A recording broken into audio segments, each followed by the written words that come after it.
ولې ځینې خلک هر څه زر زده کولی شي او ځینې بیا زر نشي زده کولی او پوهېږئ همدا د شیانو زر زده کول هغه څه دي چې یو کس ته په ټولنه کې د یو ذهین انسان په توګه ښه شخصیت او نوم ورکوي. خلک ورته بااستعداده ځوان وایي. په مکتب او پوهنتونونو کې په ښو نمرو کامیابیږي، نور ژبې په اسانۍ او زر زده کولی شي او په ژوند کې ډېر نور مهارتونه هم تر نورو مخکې زده کوي.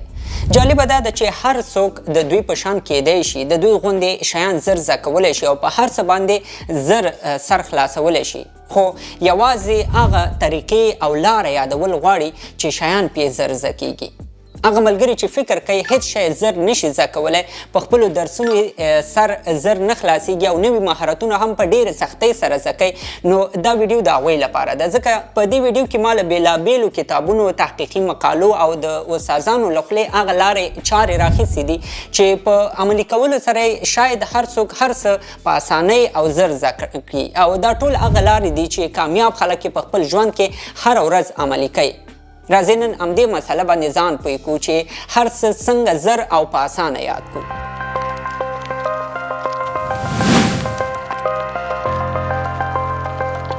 په اوسنۍ زمانه کې د زر زده کولو مهارت یا سکیل دومره مهم شوی دی چې د چین او جاپان په ګډون ډیر ملکونه اوس دا مهارت په مکتبونو کې شاګردانو ته ورزده کوي او په دې پوهیږي چې نه یوازې درسونه څنګه چټک زده کړي بلکې په ژوند کې کارېدونکي مهارتونه لکه موټر چلول څنګه زر زده کړي، په ژوند کې راتلونکي مشکلات څنګه حل کړي، ماشین آلات څنګه ترمیم او جوړ کړی شي.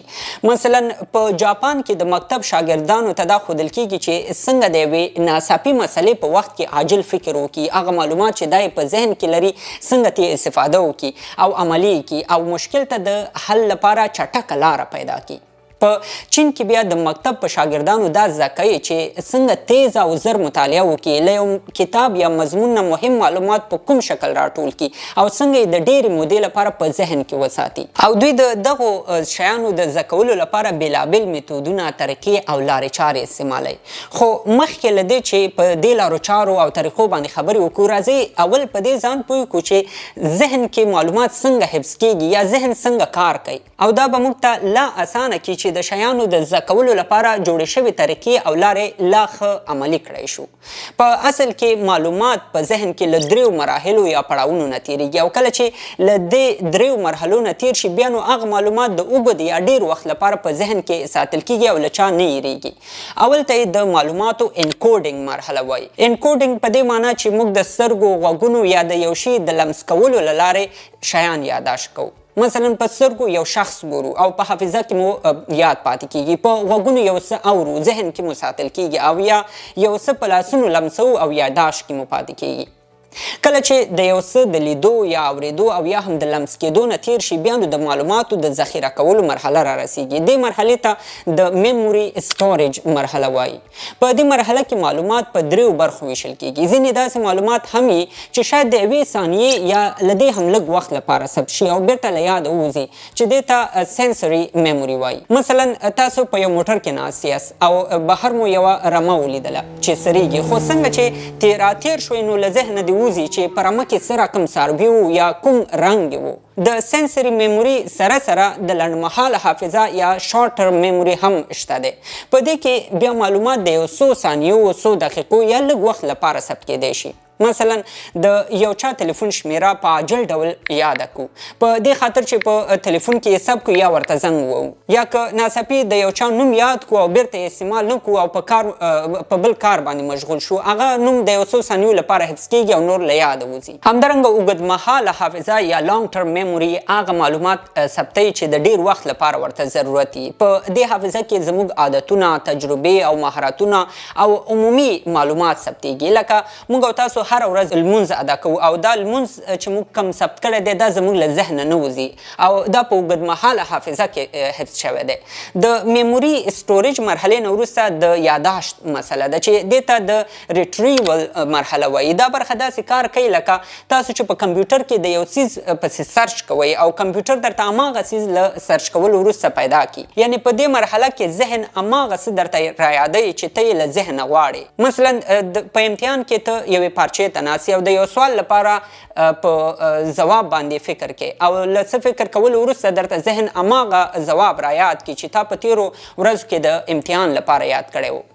یا ناڅاپي یو څوک وګوري په ذهن فشار راوړي او په څو ثانیو کې درته د هغه کس معلومات لکه نوم، کور او شخصیت را په یاد شي. په اصل کې په دماغو کې د هرو معلوماتو لپاره ځانګړی ځای موجود دی او هلته معلومات ساتل کیږي. په عمومي لحاظ زموږ دماغ په دوو برخو ویشل شوي دي، ښي طرف برخه او چپ طرف برخه. ښي طرف په اصل کې د اوچتو فکرونو، نوو ایجاداتو او تخلیق مسؤلیت په غاړه لري. چپ طرف بیا د تحلیل او ارزونې برخې مسؤلیت لري، یعنی ښي طرف نوي فکرونه رامنځته کوي او چپ طرف هماغه فکرونه بیا تحلیل او ارزوي. خو که عمومي خبره وکړو، حافظه او یاداشت هم زموږ د عضلاتو په شان کار کوي.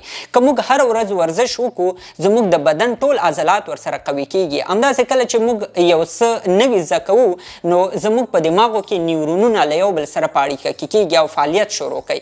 که موږ په همدې یو څیز باندې تمرین وکړو او بیا یې تکرار کړو نو د نیورونونو ترمنځ دا اړیکه ورسره نور هم پیاوړې کیږي او په همدې شکل زموږ په دماغو کې مسايل تر ډیره وخته یاد پاتې کیږي.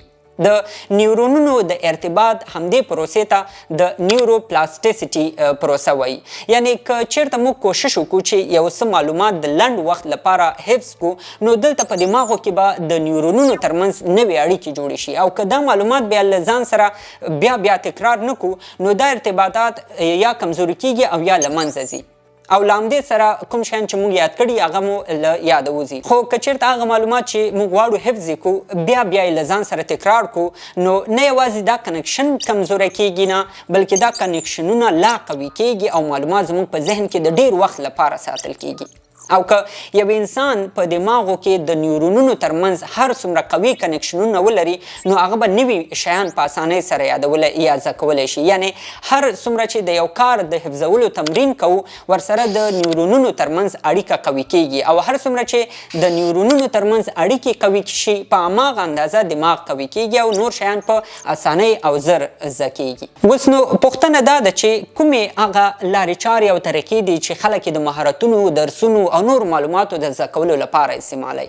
په اصل کې د دې لپاره بېلابېلې لارې چارې شته دی خو په دوی کې یوه منل شوې لار د میټا لرنینګ په نوم یادیږي.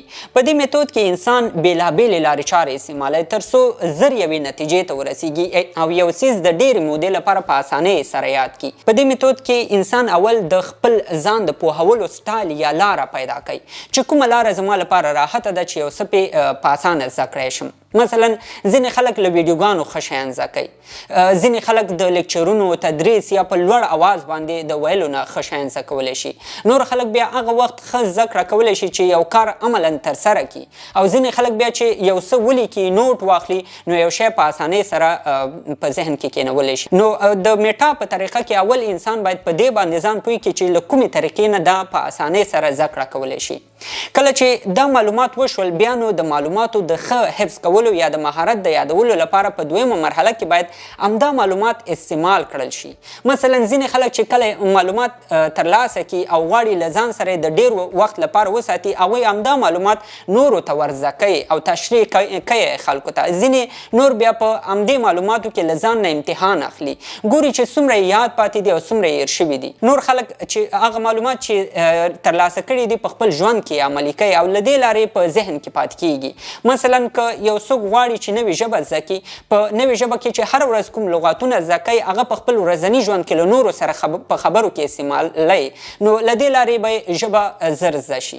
د میټا په میتود کې بل ټکی دا دی چې باید هغه معلومات یا مهارت چې موږ یې زده کوو د وخت په تېرېدو سره بیا را په یاد کړو، یو نظر پرې تېر کړو چې تر اوسه مو څومره په یاد دي او څومره رانه هېر شوي دي. په دې کې بله برخه د فوکس ده چې کله یو څیز زده کوو نو باید هماغه څیز کې خپل فکر وساتو. هغه وسایل چې زموږ فکر بل خواته بیایي هغه له ځان نه لرې کېږدو لکه موبایل یا نور وسایل. استراحت د شیانو د ښه زده کولو لپاره ډیر ضرور دی. زیاتره خلک په سهار کې چې خوب یې پوره کړی ډیر ښه زده کړه کولی شي. همدارنګه د نیم ساعت د زده کړې په دوران کې که 15 منټه تفریح وکړو نو دا هم موږ سره د یو شي په ښه زده کولو کې کومک کولی شي.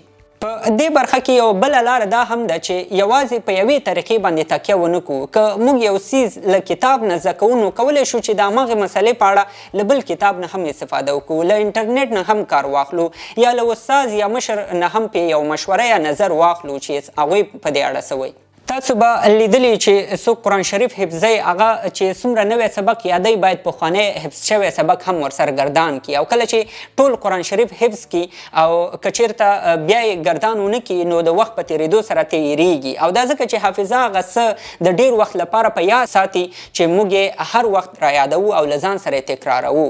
نو د دې ټولو معلوماتو خلاصه دا ده چې هغه معلومات چې موږ یې زده کوو، تمرین پې کوو، له خلکو سره یې شریکوو، له چا نه پې مشوره اخلو او یا له ځان سره بیا بیا تکرار کو، په دې سره به معلومات زموږ په ذهن ته بیا بیا وریاد شي، او کله چې ذهن ته د شیانو وریادول یو عادت جوړ شي نو په دماغو کې د نیورونونو ترمنځ نوې اړیکې او ارتباطات جوړیږي، او کله چې د انسان په دماغو کې د نیورونونو ترمنځ اړیکې قوي شي نو بیا هر څه په اسانۍ او زر زده کولی شي. همدارنګه یو څه چې زر زده کوو باید خپله ټوله توجه او فوکس په هماغه موضوع کې وساتو.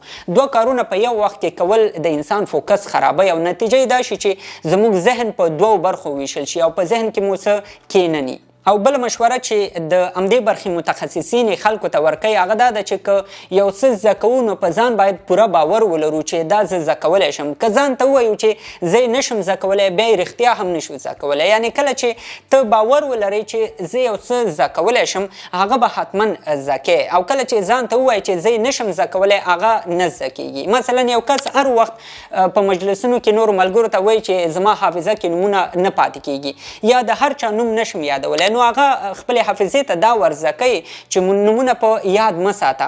خو که همدا کس هر ورځ ووایي چې زه د نومونو په یاد ساتلو کې تکړه یم هغه به رښتیا هم د نومونو په یاد ساتلو کې تکړه شي. د نوو هنرونو، مهارتونو، ژبو او هر بل څیز د یادولو لپاره ډېرې نورې لارې چارې هم موجودې دي او شاید ډېرې خلکو ته مفیدې او ګټورې هم تمامې شي. نو که چېرته تاسو د خپل ذهن د لا پراخولو لپاره د نورو طریقو زده کول غواړئ په دې برخه کې بېلابېل کتابونه شته، آنلاین هم موجود دي، په انټرنیټ کې ډېر مقالې او تحقیقات پې لیکل شوي دي، هغه ټول لوستلی شئ. د ځینو لینکونه زه په لاندې ډسکرپشن کې البته زموږ د یوټیوب په لاندې ډسکرپشن کې درته پرېږدم، که وخت مو درلودو حتما یو ځل وګورئ او ویې لولئ. دا وه زموږ د نن ورځې ویډیو. تر بلې خپرونې د الله په امان.